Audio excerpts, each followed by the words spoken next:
Welcome to Janjua classroom. Zia Rahman Farooqui है। My dear, पिछली class में हमने पास्ट इंडेफिनाइट पढ़ा था। पास्ट इंडेफिनाइट माजी बईद को कहते हैं, यानी दूर माजी में कोई एक काम हुआ था और हम उसका जिक्र कर रहे हैं। तो उसके पॉजिटिव, नेगेटिव और इंट्रोगेटिव सेंटेंसेस मैंने आपको बनाए थे और उसके साथ होमवर्क भी दिया था। तो आज हम पढ़ेंगे future indefinite.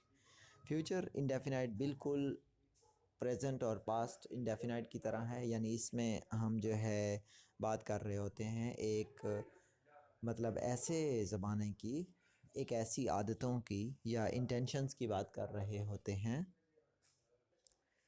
My dear, future indefinite में हम बात कर रहे होते हैं प्लान्स की, कि मैं ये काम करूँगा। हम अपने इरादों की बात कर रहे होते हैं कि ये काम होगी, या हम किसी चीज़ की पेशन गोई कर रहे होते हैं। तो ये काम जब हम करते हैं तो हम जो टेंस इस्तेमाल करते हैं वो फ्यूचर इंडेफिनाइट टेंस होता है। और इसमें हमारे पास जो हेल्पिंग वर्ब हैं वो दो हैं, शैल और विल। तो शैल हमेशा फर्स्ट पर्सन के साथ यूज़ होता है, यानी बात करने वाला जो होता है। तो बात करने वाला सिंगुलर यानी कि आई, और जब प्लूरल यानी कि वी इस्तेमाल होगा तो उसके लिए हम मैं और हम के लिए हम शैल इस्तेमाल करेंगे, और विल हम इस्तेमाल करेंगे ही, शी, इट, यू, दे, और कोई सिंगल या प्लूरल नेम आ जाए तो उनके साथ हम विल इस्तेमाल करेंगे। और ये होगा नॉर्मल सिचुएशन में, ठीक है जी। और जब कोई लफ्ज़ ज़रूर आ जाएगा कि ये काम ज़रूर होगा, तो फिर उस ज़रूर में ये जो हमारे पास इनकी फॉर्म्स हैं वो डिफरेंट हो जाएंगी। यानी जिनके साथ विल लग रहा था अब उनके साथ शैल लगेगा, और जिनके साथ शैल लग रहा था अब उनके साथ विल लगेगा, ठीक है जी। तो ये हमारे पास रोल रिवर्स हो जाएंगे, ठीक है जी।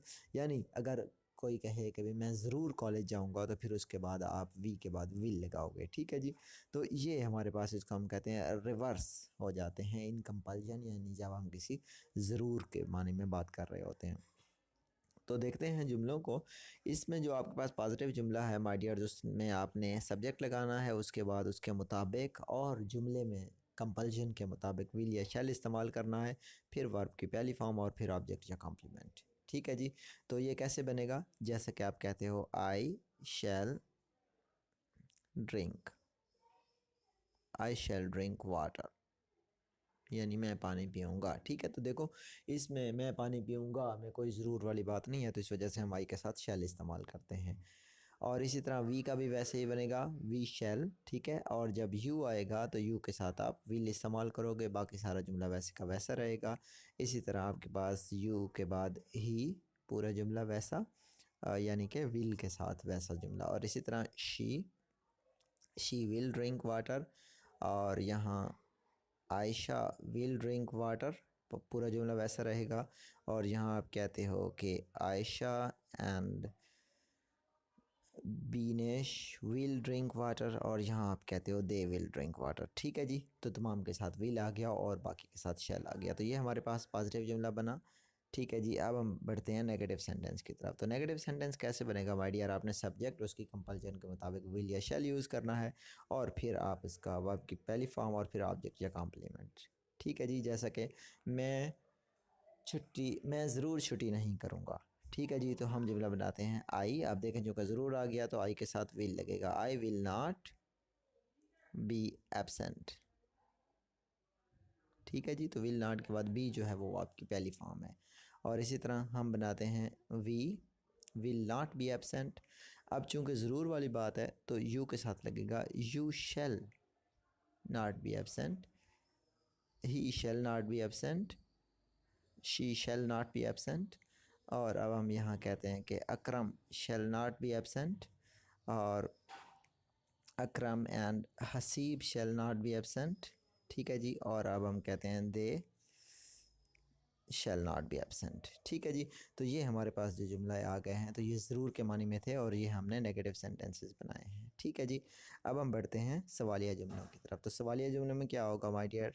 जुमले की ज़रूरत के मुताबिक आपने विल या शैल इस्तेमाल करना है जुमले से पहले, और उसके बाद सब्जेक्ट आएगा, और सब्जेक्ट के बाद वो आपकी पहली फॉर्म और फिर ऑब्जेक्ट या कॉम्प्लीमेंट आएगा, ठीक है जी। तो अब ये इस तरह से होगा कि क्या मैं खाना खाऊंगा, तो ये होगा शैल आई ईट मील, ठीक है जी। तो इसका आपने आखिर में सवालिया निशान भी लगाना है। तो यहाँ बनेगा शैल वी ईट मील, और इसी तरह shall you eat meal, shell you नहीं बल्कि my dear will you eat meal. इस तरह will he eat meal, will she eat meal, और इसी तरह आपके पास बनेगा विल अमजद ईट मील, और यहाँ आपके पास बनेगा will Amjad and Babar eat meal, और विल दे ईट मील। ठीक है जी, तो ये आपके पास सारे सवालिया जुमले बन गए हैं। अब हम बढ़ते हैं मनफी सवालिया जुमलों की तरफ। तो मनफी सवालिया जुमलों में माय डियर क्या होगा, बिल्कुल सवालिया जुमले की तरह ही होगा, लेकिन आपने सब्जेक्ट के बाद नॉट का इजाफा कर देना है, तब ये आपके पास नेगेटिव इंटरोगेटिव सेंटेंस बनेगा। तो कैसे बनेगा, आपने जुमले की कंपल्सन के मुताबिक विल या शैल इस्तेमाल करना है। तो क्या मैं ज़रूर लाहौर नहीं जाऊंगा, तो अब हम बनाते हैं will I not go to Lahore. ठीक है जी, will I not go to Lahore. अब हम बनाते हैं वी के साथ, तो will we not go to Lahore, और इसी तरह विल यू नॉट। अब देखें चूँकि यू था तो अब हम यहाँ पर शैल इस्तेमाल करेंगे, ज़रूर के मानी आ गए हैं। तो आपके पास बनेगा यहाँ पर will he not go to Lahore, will she not go to Lahore, will Ayesha not go to Lahore, और यहाँ आपके पास बनेगा will Ayesha and Babar not go to Lahore. My dear, तो यहाँ आपने देखा कि कैसे हमने ज़रूरी सेंटेंसेस में विल और शैल की जगह तब्दील कर दी मनफी जुमलों में। ठीक है जी, हमने किन में चेंज की है, वो हमने ये वाला मनफी था और ये वाला मनफी था। ठीक है जी, तो अब जो आपका होमवर्क है माय डियर, वो ये है कि आई शैल राइट अ लेटर। ठीक है जी, तो ये पॉजिटिव जुमला आप इसी तरह का लिखोगे। ठीक है जी, इसके बाद आपने वी और यू ही और शी, और इसके बाद इट, उसके बाद अली, उसके बाद अली एंड बाबर, और फिर उसके बाद दे। ठीक है जी, ये आपने तमाम सेंटेंसेस बनाने हैं, ये आपके पास 9 सेंटेंस बन रहे हैं, तो 9 बनेंगे इसके। ठीक है जी, लेकिन आपने जो मनफी और मनफी सवालिया बनाना है उसमें आपने ज़रूर के मीनिंग इस्तेमाल करना है। अब आपको पता है कि जब ज़रूर इस्तेमाल करेंगे तो विल और शैल की जगह चेंज होगी। तो सवालिया और मनफी और मनफी सवालिया में आपने ज़रूर इस्तेमाल करना है, और ये यानी कि पॉजिटिव और इंटरोगेटिव जो होंगे ये आपके पास बनेंगे नॉर्मल सिचुएशन में। तो ये आपने 99936 जुमले आपने मुझे बनाकर सेंड करने अपने कंसर्न व्हाट्सएप ग्रुप में। मैं उनको चेक कर लूँगा, और फिर अगर कोई कमी पेशी हुई तो मैं आपको गाइड कर दूँगा। ठीक है, सो मिलते हैं इंशाल्लाह नेक्स्ट कॉन्टीन्यूअस टेंसेस के साथ। Take care.